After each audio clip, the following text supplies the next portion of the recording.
Rules of engagement hinggil sa cyber defense ng bansa na tinutukan sa Balikatan 2024 ating pag-uusapan kasama sina Assistant Secretary Mary Rose Magsaysay, Deputy Executive Director ng Cybercrime Investigation and Coordinating Center o CICC at si Sir Drex Lagi, highly technical consultant ng CICC at chairman ng Scientific Working Group on Digital Evidence. Magandang tanghali po, Asik Magsaysay and Sir Drex. Welcome po sa Bagong Pilipinas ngayon. Good afternoon.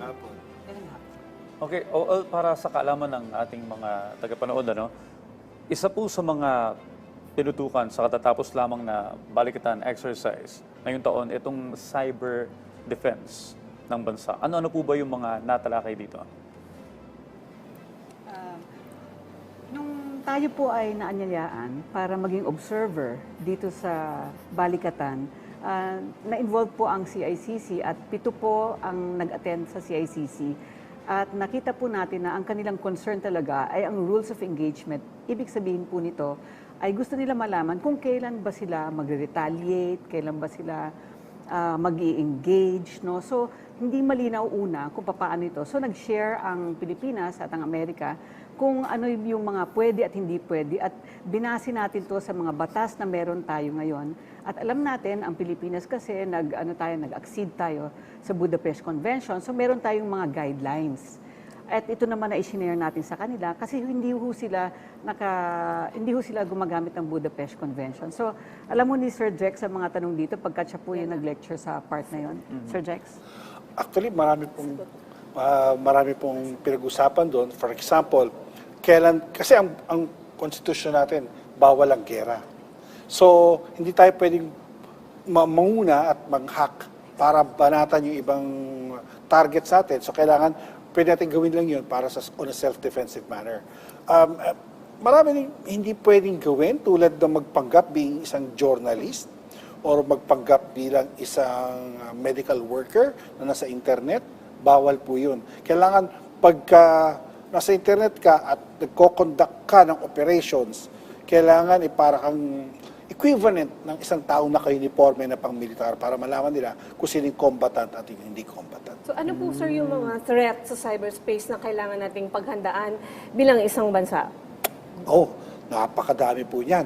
Kasi po, una-una, ang definition kasi ng cyber war or yung sa ating is cyber defense is that operations are done in the cyber domain, meaning in the electronic space, in the internet space, within the computers, within the networks, and then ang dahil pumapasok sa isip ko kasi. So, with regards to defense, ang mga pinaghahandaan po natin is that tulad ng mga naririnig nyo na kailangan yung ating alam natin kung sino tumitira sa atin. Alam natin kung ano yung kakayahan ng mga tumitira sa atin. Alam natin kung ano yung kanilang motibo, kung paano nila gagawin, ano yung mga tools na pwede nila gawin, at bakit nila ginagawa yung laban sa atin. Pag nalaman natin at least yung kanilang modus operandi, at malaman din natin kung ano yung gusto nilang tirahin o banatan, mas madali natin alamin kung ano yung mga sapat nating resources para i-defense yung kailangan protektahan. Medyo malabo yung sinasabi ko kasi napakalawak po talaga ng cyber defense. Tulad a few weeks ago, ang isang naging target ng disinformation, which is a part of a cyber war campaign against our national security, is nagkaroon ng deepfake laban sa presidente natin. Nagkaroon ng deepfake, pati yung video, yung audio, parang ang gusto nilang mangyari kasi is paghiwalayin ang ating unity at pag hindi tayo kasi united, mas madali tayong magiba. So may follow-up lang ako dyan, sir. Sabi niyo yung cyber defense, in general po yan dito sa atin as a country. Pwede po ba yan individual? Kung halimbawa gusto mong protektahan yung sarili mo from someone na meron pong sinasabi niyo may intensyon na sirain ka, ganyan, pwede po individual or as a group? Absolutely. Actually, dapat every person has the motivation as well as the responsibility to protect oneself so they can also protect others.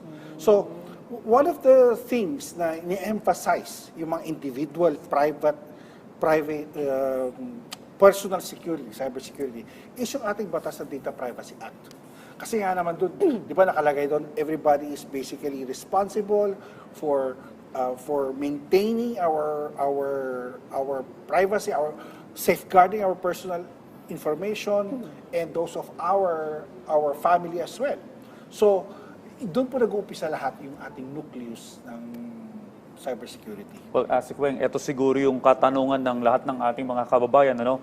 Capable po ba ang gobyerno ng Pilipinas na depensahan ang ating sarili pagdating po sa cyber attacks? One word, yes. In Alright. fact, makikita mo yan eh. Ang gobyerno kasi natin, it's composed of a lot of industries. We have the transportation, we have the financial, we have the military, we have the administrative, and all of those branches. The best example na makikita po natin na kaya-kaya natin protektahan ang sarili natin is in the financial industry. Dahil po sa regulations ng Bangko Sentral na ginagawa nila with regards to cybersecurity at forcefully pinapa-implement sa mga bangko, pinapagastos nila yon. Dahil po sa kanilang regulations, nararamdaman ng bawat Pilipino na pag may problema, nagiging resilient na Pilipino against financial level attacks sa atin. So, hindi po lahat ng parte ng gobyerno ay pantay-pantay ang kakayahan. Definitely sa military may laban din yan because it's their mandate to protect us from external threats. But sa mga iba, siguro Department of Tourism kasi iba yung mandate nila, iba yung mindset, iba yung kultura, ganoon din po sa educational system. So, in a word, yes, pero really the bigger explanation is depende sa branch ng government. So ano po yung pagkakaiba ng physical at cyber domain na isa din po sa tinututukan sa pagsasanay na ito ngayong taon sa Balikatan 2024? Dati madali lang sabihin, ang physical is basically kinetic. Kung kaya mong kumasa ng barel at tumira, yun yung physical domain. Ngayon po kasi, kaya napasama yung cyber domain, it's because of the dependence of our command and control and intelligence system sa isa't isa. And kahit maganda man yung missile mo, kung hindi mo naman nakikita kung nasaan yung kalaban, baliwala yung mamahali mong missile. So, with that, kailangan mo ng targeting system, kailangan mo ng surveillance system, kailangan mo ng intelligence system. And all of those, pati command and control, are very, very reliant on electronic and digital systems. So you have, for example, meron kang drone, lumilipad, hinahanap yung barko na gustong pumasok sa bansa natin, and then yung drone, meron siyang electronic camera, hindi na siya normal na camera, nakikita niya, then i-digitalize niya yun, itatransmit via communication systems, ipapadala sa commander ng barko, and then yung commander ng barko, magraradyo sa headquarters, sabihin, do I have permission to fire, and so on and so forth. So, that's the whole tinatawag nating kill chain. So, ngayon po, mabuti naman at na-recognize na hindi mo pwedeng ihiwalay ang cyber capabilities sa physical or kinetic na capabilities ng isang military. Well, kay Asik Mary Rose, well, iba-iba yung form ng cyber attacks. Pwede rin po ba yung false or iba yung narrative or propaganda para kagaya nga ng sinasabi ni Sir Jax kanina, paghiwa-hiwalayin ang mga Pilipino? Oo, alam mo, inuuna nila yan, ginigiba nila yung parang kultura ng isang bansa. Pati yung mga pamilya, binibiyak nila yan. Nakikita natin yung mga nagsasayaw ng mga bata online na alam natin ayaw naman ng mga magulang. Mas gusto ng magulang na igugol ng mga anak yung kanilang oras sa pag-aaral at sa mga positibong bagay na makakapag-pursue sila ng isang magandang buhay, di ba? Kaya lang maraming mga nakakaakit na mga bagay-bagay na hindi dapat natin ginagawa natin to pagkat isa na rin yan sa pagsira sa pinaka-nucleus ng ating ang pamilya, ang pinaka-basic unit of society. At pag nagawa yan, mas madaling gawin ng ibang bansa o ng kung sino man ang gumagawa nun, na pasukin ang mahina ng kultura. So you mean, imbis na ang attention ng mga kabataang Pilipino ay nasa edukasyon, Yes. napupunta sa entertainment, sa social media, Yes. which nagiging vulnerable tayo eventually kapag sila yung mga nagsilakihan na, lack of education, Lack mas of mahina tayong education, pasukin. Oo. Siyempre, pagka pumasok tayo online, alam natin na we are 6 hours dedicated more than the usual global person online, no? Ang Pilipino parating online. And kung nasasagap nila ang mga bagay-bagay na puro entertainment lang, natatanggal yung oras nila para pag-focus, para mapabuti yung pamilya at saka yung buhay nila later on. So Asik, mula po sa cybersecurity training ng Balikatan ngayong taon, ano po yung nakikita ninyong challenges na dapat tutukan ng pamahalaan sa cyber defense ng bansa? Okay. Ang nakikita ko dyan is ang connectivity ng Pilipinas na talagang tinutukan naman ng DICT plays a very big role in helping both countries be shoulder to shoulder in protecting the country. Kasi alam natin, yun ang pinakamalaking struggle natin sa Pilipinas is that because we are archipelagic, iba-ibang klase ng connectivity ang kailangan sa bawat lugar.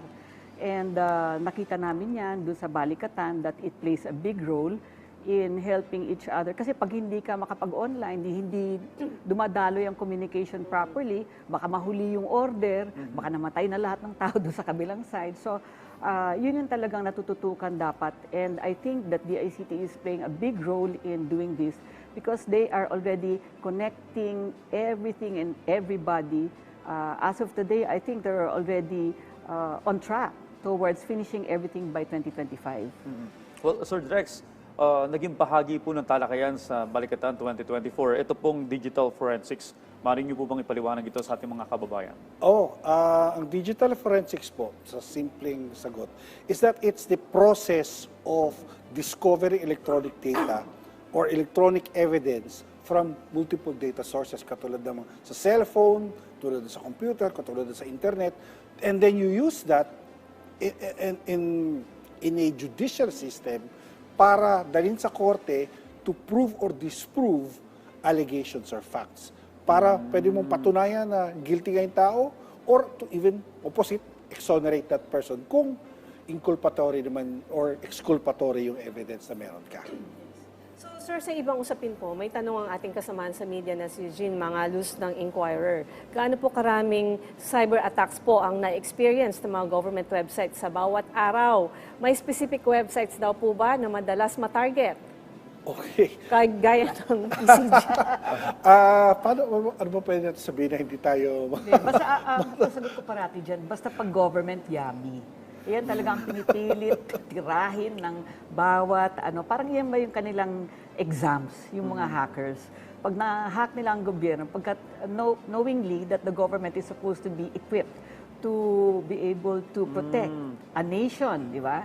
So talagang parang yun yung parang nila graduation. Graduation nila, yun. Graduation nila. So talagang inaatake tayo day in, day out, lahat.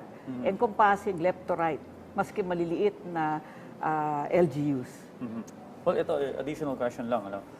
Gaano po kadelikado itong artificial intelligence kung matututunan itong gamitin ng mga masasamang loob or may mga negatibong pakay o maling pakay? Okay. I leave that to Mr. Laging. Actually, ang i-refresh ko lang po yung tanong. Hindi na siya kung gagamitin, ginagamit na po siya ngayon. Alright. For example, yung nabanggit ko kanina, nagkaroon ng deepfake versus sa presidente natin. Yung audio and video niya, napakaganda. At akala mo talaga yung presidente natin yung nagsasalita, nag-uutos ng gera.